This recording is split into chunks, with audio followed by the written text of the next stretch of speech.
Good evening, ladies and gents. Tonight we have another scene for Living World of Darkness Garu venue Rage Across the Amazon.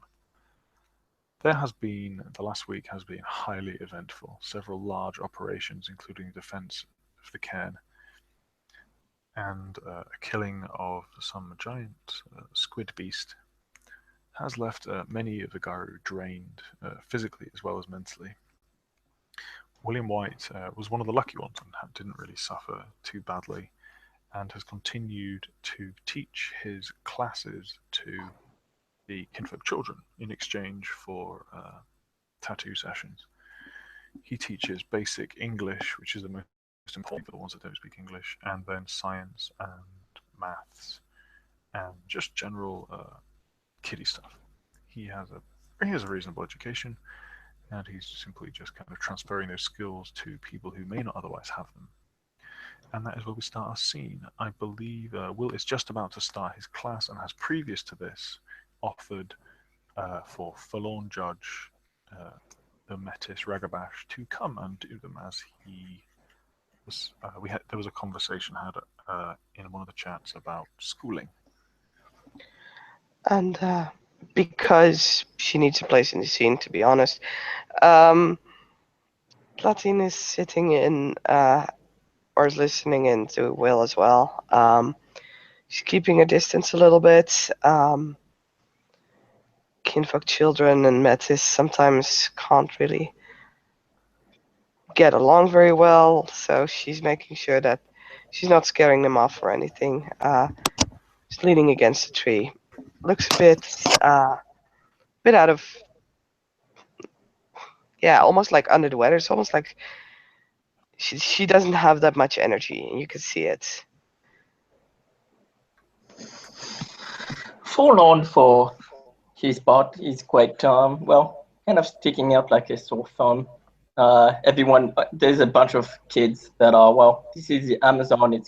They are quite tan skin, and there's Forlorn in the middle, who's like a grown ass man and who's completely white because of his Metis deformity. And so yeah, he kind of thinking there at the back of the classroom, just noting down waiting for the class to happen.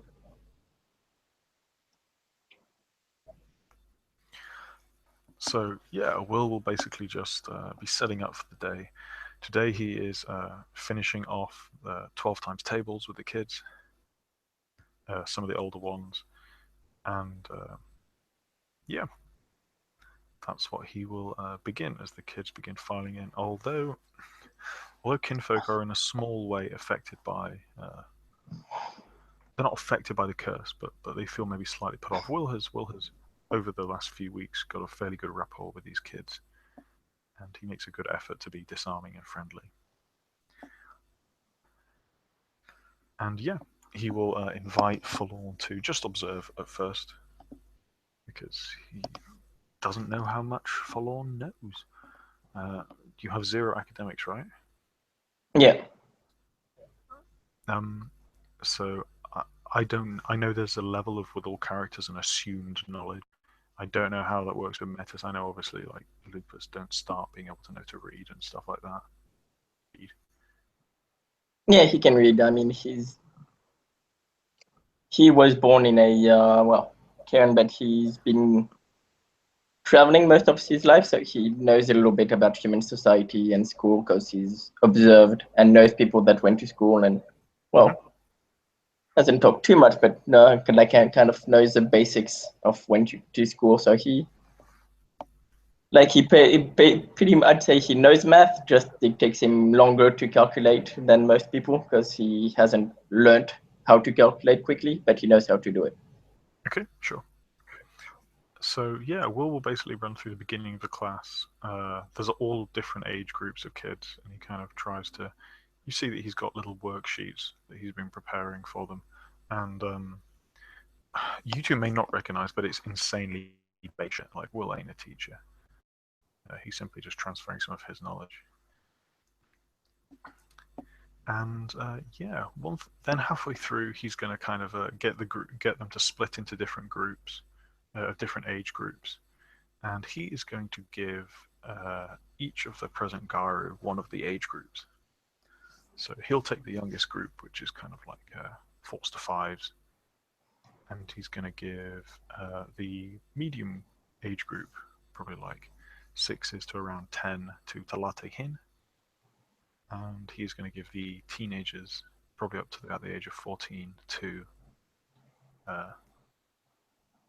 Forlorn. And he's basically going to say to you three, so they've basically just got this worksheet to work through. Give them any help if they need it. If you have any trouble, just come grab me. But, just make it fun for the kids. Make it nice. It's good that they can talk to Garu. Sometimes kinfolk can get intimidated, especially in a place like this where there's so many warriors. It's important. It's not a Homid education, but, knowing that the Garu are here to help them is an important thing, I think. Tlatine stares at Will for a couple of seconds. She looks pretty much intimidated by this.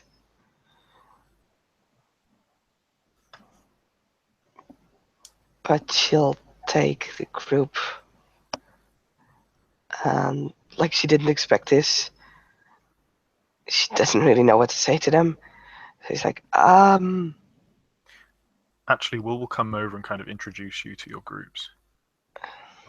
Okay, kids, this is my very good friend Talate Hin. Now you're to be nice to her, okay? She's from a very, very cold place in Canada. Do you remember where Canada is? And he'll point to like a kind of hastily jotted map on one of the boards that he's put up. One of the kids kind of says, we'll give the answer and be like, well done. Yeah, that's right. So she's from a very cold place and it's very hot here, isn't it? So you have to be nice to her, but she'll help you with anything you need, alright?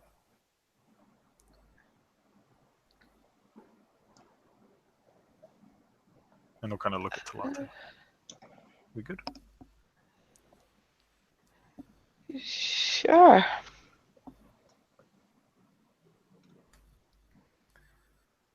Cool. He'll leave you and go over to Nelson. Sorry, go over to Forlorn. And do the same. Yeah, Forlorn's from, Australia himself. And he'll say, Australia is a long way away from here. I'll tell you what, Forlorn. These guys are pretty on top of most of the math stuff I've given you, haven't you guys? And some of them will nod. So instead, why don't you tell them about Australia? Because they need to work on their geography. And he'll nod. I can tell you about Australia. And he'll turn to the kids. Okay, Australia is a land where everything wants to kill you. And he'll go on about tell them about the wildlife in Australia, because he does have Survival 3, so it will be about what. Well, he'll tell them a bit about what you learn, but it's mostly around the wildlife, the animals, the plants that are Australia, and how the weather, how you survive over there when you're in the wild, in the outback, as they call it, and stuff. Cool. Will, with his little kids, he will be working on, he will basically be singing a song with them about body parts, like head, shoulders, knees, and toes, that sort of thing. What's Talate getting up to with hers? You have maths problems. She looks at these math problems as if,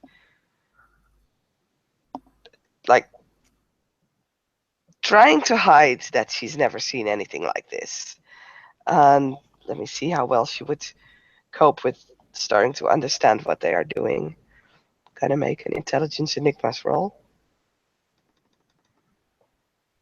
Div 8. Wow. Holy, wow. I know, right? And she actually, she takes one of the papers. So, the kid clearly didn't really get the first explanation, and Nadine first looks at the sheets, and her eyes kind of dart towards Will as if she wants to ask him for something. then towards the other Garou in the room, then back to the sheet again. She really doesn't want to show anyone that she doesn't really understand what this is. So she just stares at it for a while. Actually, to the point where the kid maybe gets a little impatient about, well, I need to do my homework, please help me, or get lost. And she just starts nodding at some point, like, yeah. And she actually points things out, and she gives a completely different explanation as Will did before. Like, to the point where it's almost as if she's handling it differently, but she gets the same answer. And let's see whether that resonates with the kid. Oh, kid's still clueless, even more confused as first. So I think because Will's obviously kind of set you guys up a little bit, especially Talate. Yeah, kind of has a point here, and he'll be keeping an eye, and he'll hear Talate explaining this kind of maths problems, probably in kind of more natural terms, kind of equating things to the real world in a sense. Mm-hmm.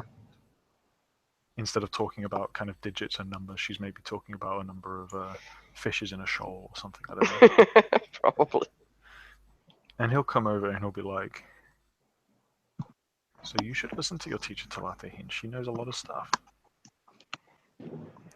So, what were you saying about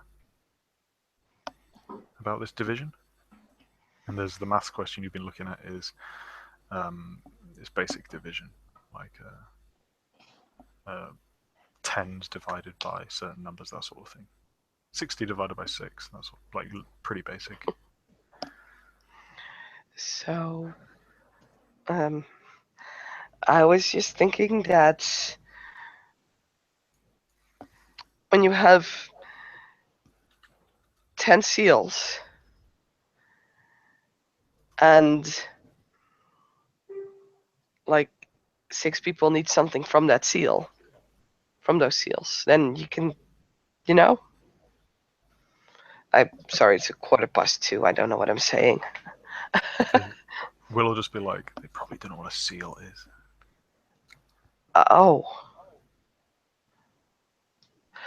And she actually stops. She starts like drawing on the on some sandy place on the ground. She starts drawing and sketching out like a seal.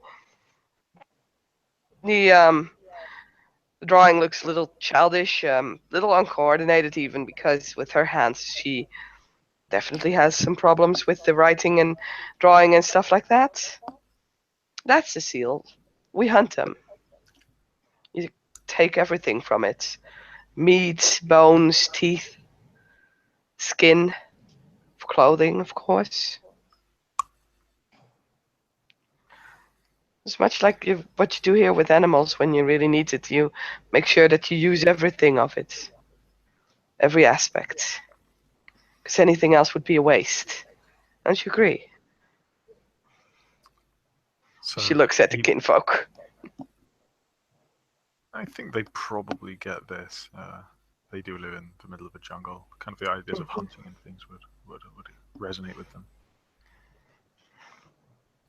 And yeah, I think the three Garu will kind of encourage them to help him lead his class, and yeah, it'll last for a while. They may learn a few things. They may and after about an hour, the class will dismiss them. He kind of gives them all a little kind of like totally cringy, but like the kids love it, like high five on the way out. The teenage kids probably don't think it's that cool. And yeah, and he'll just start packing up his stuff.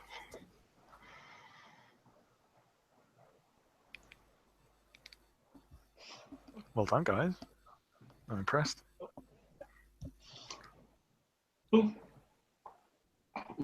Thank you. Your kids, well, you seem to have taught them well. They know a lot of stuff. They're not my kin. I'm just helping them for one of their fathers. He's giving me my tattoos, and you can see Will has even more extensive now. kind of stylized leaf and foliage tattoos all up his arm, and you can see it kind of coming up from his collar on his neck. No, it's good. I think education is important, which is obviously partly what we were talking about yesterday, Fallon. How not? If the humans are educated correctly and taught to appreciate the natural world and Gaia and treat each other well, all that stuff, then the Umbra becomes a nicer place. There's nowhere for Banes to hide. People learn to be responsible with. Anyway, yeah, that's what I believe. And he'll nod.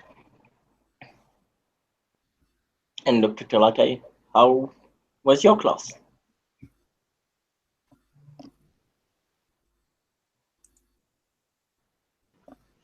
You're mute. She thinks on this for a little bit. It was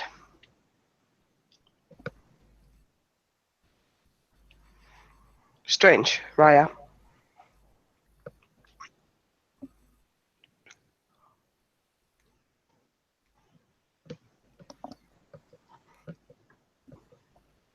I think you did quite well, Talate. So you've never been in a classroom before. How is it strange? I don't understand why you would need to split up 6 or 60 things over 10 people. They would never need so much. Well, yeah, she smokes. Basic maths is, people say the same thing in the human world. Everyone has their, what do you call them, Weaver devices, smartphones, and they say, we have a calculator in my pocket. Why do we need to learn this? But basic maths is a foundation. It's the building blocks that you then build more on. That plane we came on here, the person that designed that was an expert at maths, sending people to the moon, designing weapons, designing anything, computers, all these incredibly useful things. All the things that, frankly, the nation doesn't have a hand on, it doesn't understand properly. It's because humans learn and they know things. And I think if the nation is going to beat the worm, we need to learn these things. We don't need to give up who we are. We don't need to become. He kind of looks around. No offense to the Glasswalkers, but we don't need to go quite that far. But education, getting humans, yeah, I think it's important. We don't need to put something on the moon. We can go to the Umbra and we can summon spirits of Luna, which will be infinitely more closer to the essence of the moon than any Hobbit has ever been, or any human. But do you think? Guns. But do you think it's impressive that the humans, without any knowledge of the Umbra or the supernatural, were able to make a person walk on the moon? He'll point up at the sky.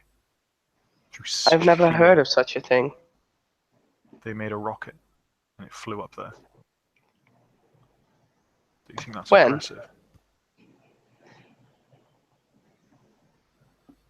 So when you see the moon at night, a human has walked on that. Without stepping sideways, without having any spirit help him. A human who did it just through pure human ingenuity. So instead of fixing their problems, they're creating more by putting people on the moon, and probably create problems there as well. I mean, it's literally like less than a dozen people have ever walked on the moon. It's more of just a symbol of. So they need to do all these calculations, as you call them, and spend a lot of money and time and effort and brilliance, ingenuity to put someone on the moon. If they would have put that effort into fixing the world, then the world would be a far better place. So no, I'm still not impressed. This is the Weaver who has set them up to do that, instead of to worry about the Earth, where they have to live on. And why don't the humans worry about the Earth? Because they're being influenced by the worm and the weaver constantly. And why aren't they being influenced by us? There's too little of us.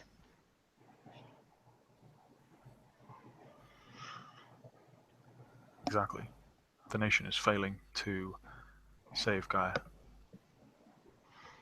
You know, this is the core of every story we were told while we were cubs. You know, I'm still a cub. I mean, you're still a cub that takes point when we go to cleanse a whole valley. You won't be a cub for very long, Talate. That is not up to me to decide, but up to the spirits. My I point also is... think. Sorry, go on. I also think that the reason why they're we aren't influencing the the world isn't influencing humans as much as Weaver and the Worm is, because when they started being influenced by the Weaver and the Worm, some of us may have judged them too quickly. All of us are ready to agree that they have been influenced too quickly, and they have been, somewhat what some would call foolish, but not nearly as many of us are ready to help them come back towards the world. They And can't that is come why they back. have. You want them to come back? That's insane and suicidal. You've not been to that place, to New York, but we have. And you should have seen, if you know so much about the human world, you should know they can't be saved anymore. You're Most of them absolutely are wrong, already Talate. dead. You're There's nothing absolutely but a wrong. husk walking there anymore. Why the hell are we even fighting then? We're fighting for the few that still remains. We're fighting for ourselves. We're fighting for the spirits. We're fighting for Gaia. The humans are the key. Humans are the one destroying the planet. As much as we want to pretend it's black spiral dancers or some fucked up pig monsters, it's not. It's pollution, it's poverty, it's inequality. You know, it's Overpopulation. Overpopular, absolutely. You know, but So why don't we overpopulation is start only with that? You know what most of the people on our sept want? The Sept of the Green.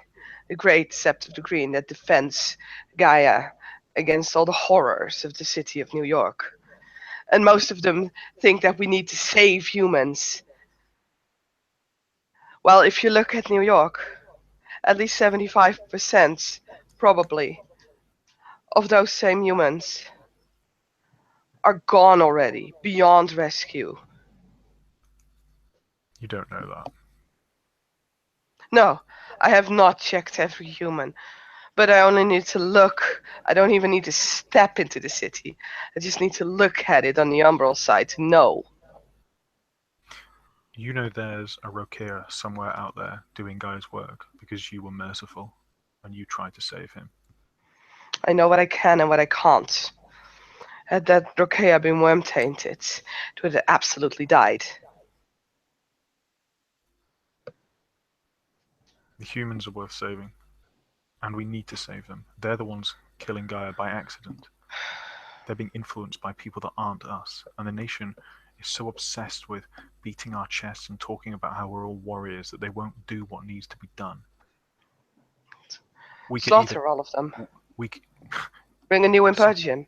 aside from the fact that it would be absolutely immoral and disgusting, and the tidal wave of Banes from the suffering would wipe out the planet, it's impossible. The nation couldn't do that. We don't have the ability. We can barely fucking hold on in the Amazon. We had 20 vampires come up to our sept, take one of our own and kill them, and we didn't do fucking anything about it because we're too weak. We can't just kill all the humans. They'd wipe us out in a night. Killing humans is surprisingly easy. And no, I don't have any experience with it. It's just from what I've heard. One Gyru can kill It's 100 humans, no problem. But not, aside from the fact that that would still leave billions of humans left. How many Gyru are there in the world? 10,000, 20,000, more? I don't know. I have no idea. I know that we're in one of our hottest war zones. There's only 200 of us. There are 7 billion. Yes. They have But what tanks, makes they it have guns, dangerous they have for police. us? We can't It's not the kill. humans who make it dangerous. It's those who know more, those who are more. We couldn't kill the humans. Not in a million years. No, There's you too don't many. want to kill them. Of course I don't want to, because it's wrong.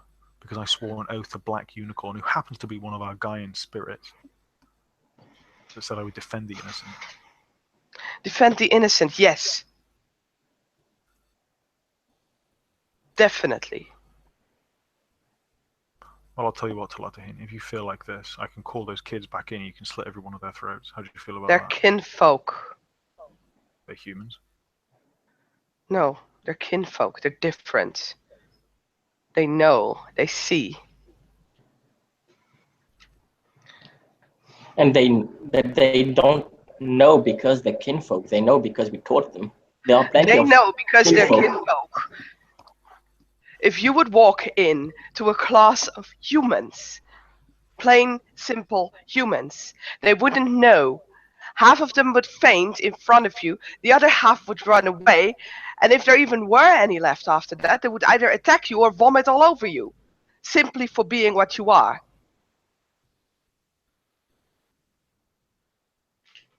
And that is the difference between kinfolk and humans. That is why kinfolk know. So you think kinfolk is acceptable because the kinfolk know about the Garu and they respect Gaia. What if every human was like that? What If every human was respected like Gaia? that, there wouldn't be so many.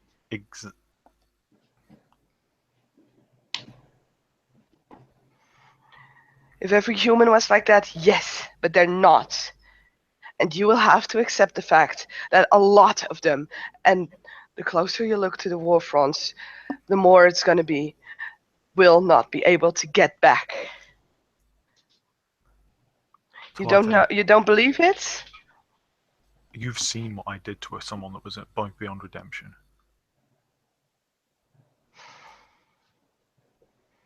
But to say that the vast majority of humans are beyond redemption is just incorrect. It's just a lie. No, you think it's incorrect. You think it's incorrect as much as I think it's correct. You have not seen the majority of people. You have not looked at them. In the Umbra, you've been able to judge them. In the Umbra, you have seen the Banes licking around their bodies, their souls, feasting on them.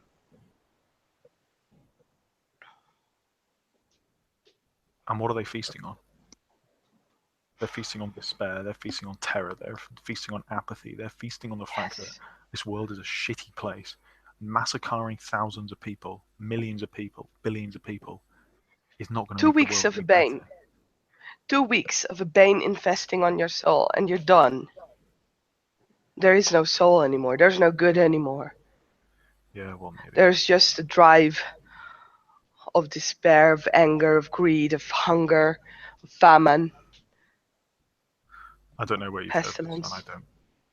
even if it's true, it doesn't mean you give up on people. I'm not giving up on people. I'm giving up on corpses. They talk, they walk, and they breathe. They aren't corpses. What do you know of it?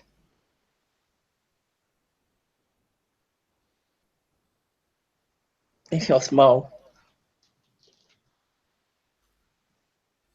I see everyone as if they were dying. That's my life. Everyone around me looks as if they were dying. But they aren't corpses, they are just people. It's my vision that makes me see like that. You think they are corpses. I see them as corpses. But I realize that they are not.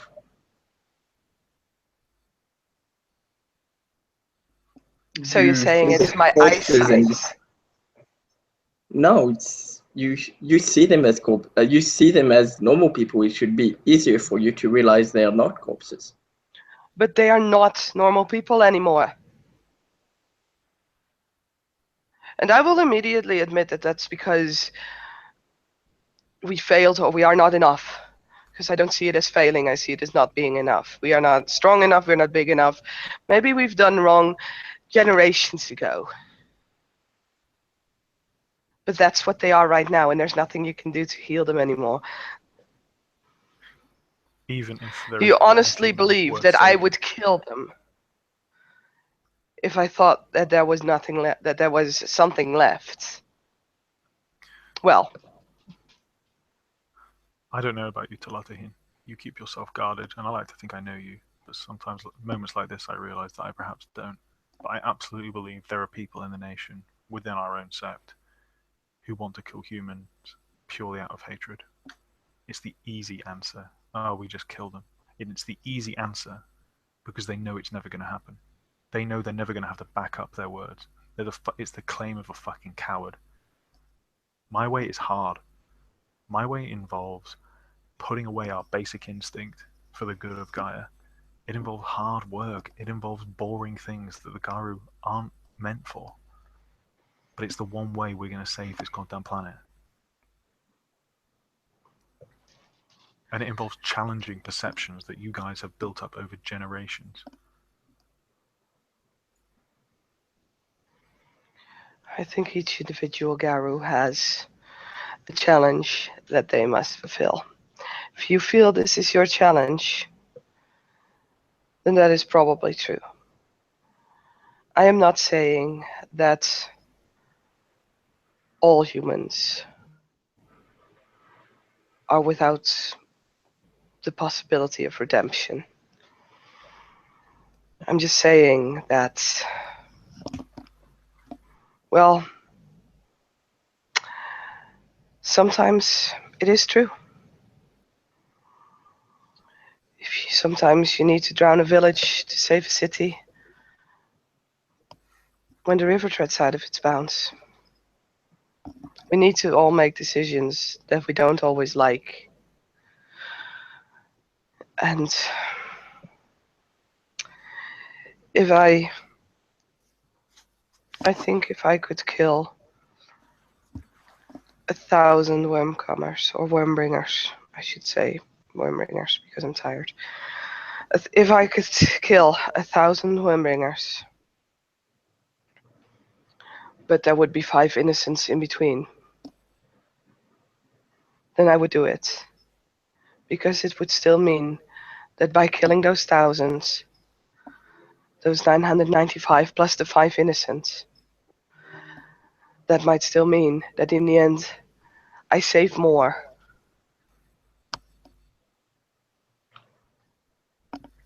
And that would be my decision, yes. Why don't you then? Why when we go back to New York, don't you? Why don't you and Stoneclaw and all the others Smiles, why don't you just start rounding up the humans and massacring them? Because I'm not a Red Talon, and because even though the hatred from the Red Talons is real, they understand that they can't. Because in the end, again, it would hurt more than it does good.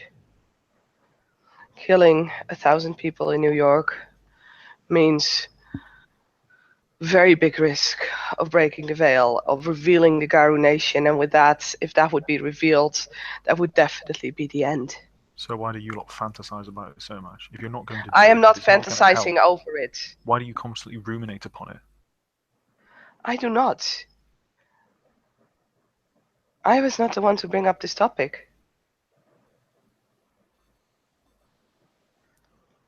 You were. We were talking about. I was talking about educating, improving humanity, and turning them to see Gaia's love. You were the one that brought up killing. When?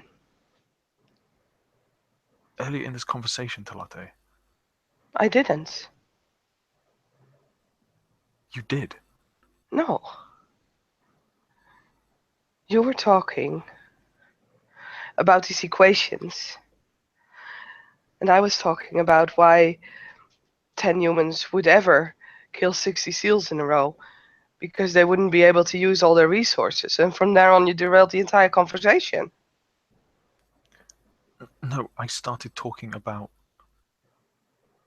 Will recognizes something again in Talate. No, Talate.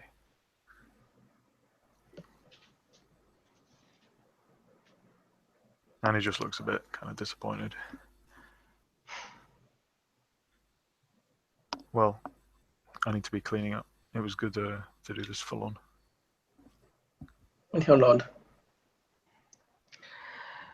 I see the two of you have barely more to bond on. I will leave you. I'll talk to you later, Ryas. With your permission, I would like to leave.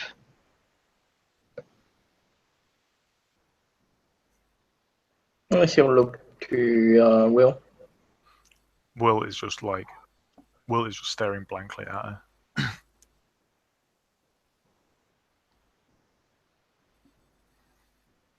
Doesn't say anything.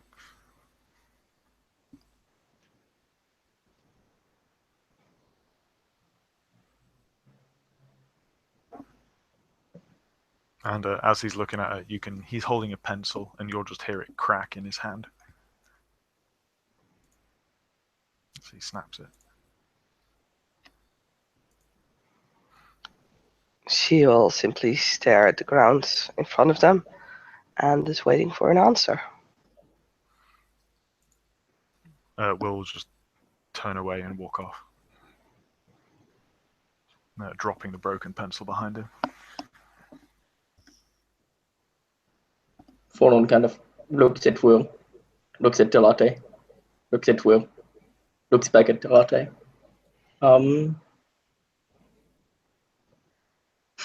He like doesn't know what to do.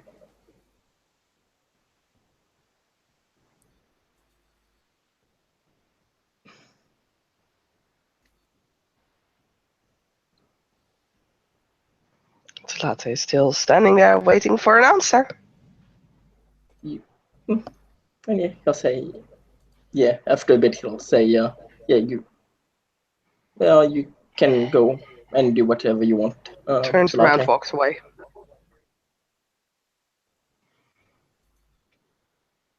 And he'll watch her for a few seconds, and then try and catch up to Will. Nelson, do you have Garu lore? I have it at 2. She turns around and walks away. Oh yes, that's right. Just I'll take. Yeah. You can still decide to not do anything with it, whatever you want. Just. How close was she to him before? Was she like at arm's length, or was she further than that? Probably 2 arms lengths away, something like that, 2 or 3. Yeah. Well, he can't grab her, so he'll just say Telate. She stops. Yes, Raya. Walk away is fine. Just I'm your superior. Can you do it properly, respectfully? If you so wish, Raya. And he'll nod. Please. He'll turn back around. Eyes meeting for a brief moment, but she looks away and walks backwards. Couple of steps further, then turns around and walks away. And at that he'll nod and just let her be, and then yeah, he'll try and catch up to Will. Will is walking with purpose towards the. I think it's been described as a kind of cave that is essentially the shrines that has the statues of various totems in, and yeah, you see him storming towards that. Yeah, he won't interrupt him. He'll just check whatever he's doing. Yeah, he simply just goes in and sits in front of the statue of Unicorn. You see him does a few buttons and it closes a unicorn's mark. And he just kind of sits there, and it looks like he's meditating. Or at least sitting quietly.